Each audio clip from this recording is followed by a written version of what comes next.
Alabama. Tension building after a young police officer was charged with murder. The 23-year-old accused of shooting an unarmed black man walking home. Police saying the officer thought the man was carrying a weapon. ABC's Steve Osunsami is in Montgomery with the officer's explanation and the victim's family now speaking out. This is the face of the young white police officer arrested in Montgomery, charged tonight with murdering a black man, 58-year-old Greg Gunn. Police say 23-year-old Aaron Smith was working third shift last Thursday, patrolling a black neighborhood when he stopped Mr. Gunn, who was unarmed and walking home from a card game. There was a slight struggle that continued for about a block or so, at which time the officer fired and shot and killed the suspect. Smith's lawyer says the shooting was justified because he says Gunn was beating the officer with some sort of pipe or baton. He thinks the arrest is all politics. We believe that these charges were brought to prevent public unrest. It's not lost on city leaders that this is considered the birthplace of the modern civil rights movement. The march from Selma to Montgomery in '65 passed right through the neighborhood where Gunn was killed. It really is trying our soul as a community. We're learning today that Gunn's father was one of this city's first black police officers. His mother, who he lived with, was happy to see law enforcement move so quickly. All I want is justice. Gunn was killed right here, literally just a few feet away from his home. This city remains divided. It was a group of police officers who came up with the money for Officer Smith to make bail. David? Steve Osunsami in Montgomery. Thanks, Steve. Now to new developments in the urgent manhunt underway in and around Houston tonight. Well, all I gotta say is this.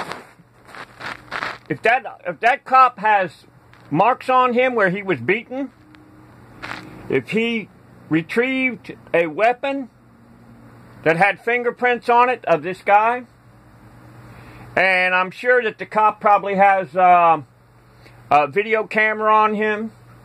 He probably has on him a video camera in his car, dash cam and everything like that. Now, if it proves out that that was that, now, did he just come up to him and decide to start beating him? Did he start a confrontation for no reason?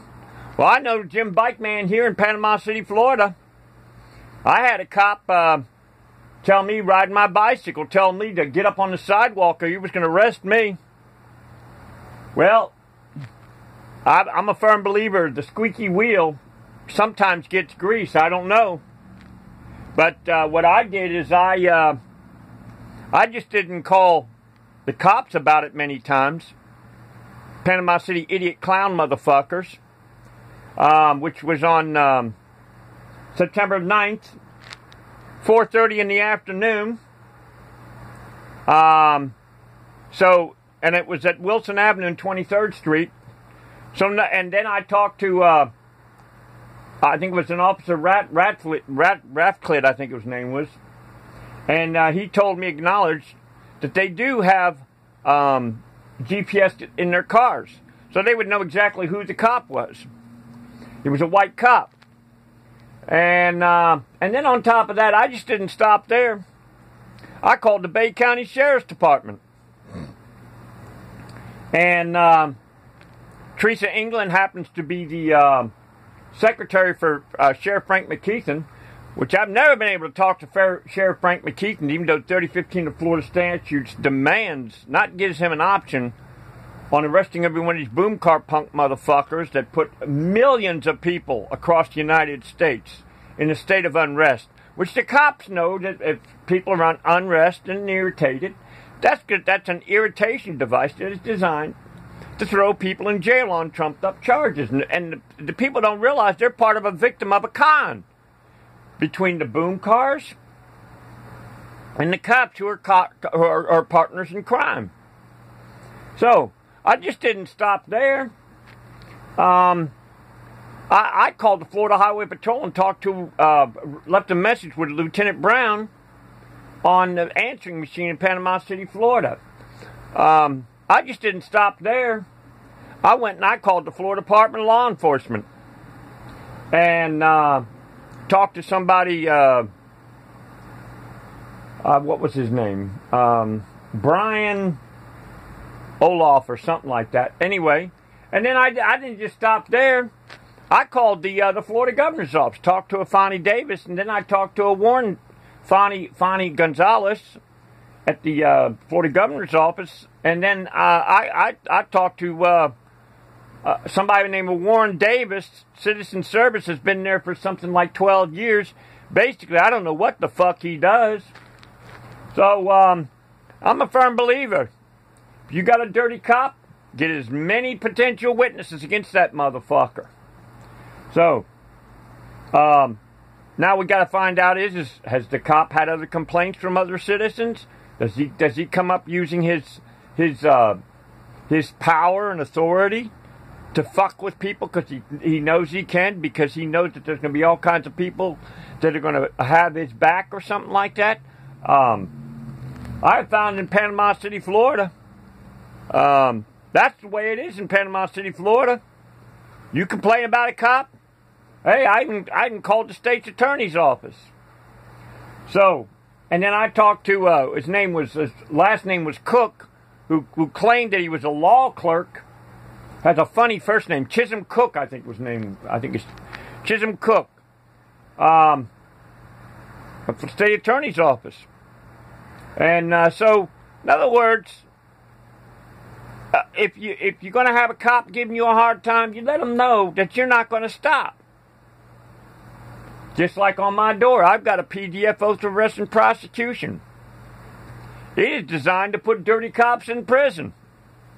I've already given flyers out to a cop by the name of Shaw, another one by the name of, let's see, what's his name? Jay Walker. I've given him one. I told him to, let's see, who else have I given them out to? I've given them out to many cops. Friday Fest is coming up tomorrow. It is now March 4th. Tomorrow's supposed to come up Friday Fest. I hand out my PDF oath of arrest and prosecution. You can take and go to any computer, any smartphone, type in PDF oath of arrest and prosecution, and I got the most powerful paper that's ever been created. And this last 2016 on Martin Luther King Day, I went down to McKenzie Park. Tried to get them to download. They could just download onto their smartphones. They got these phones that cost hundreds of dollars. These great big phones that I can't even afford, and they won't even do that. And then I talked to a guy named Ricky Steele, which I've known for many, many years. I tried to get him to do something about the oath of arrest and prosecution. Ain't done a motherfucking thing. So, if that cop came up and started shit with him, now we got to ask this guy that was shot, did he have a long criminal history of violence? So these are questions that need to be, answered. So anyway, this is Jimbikeman here, signing off.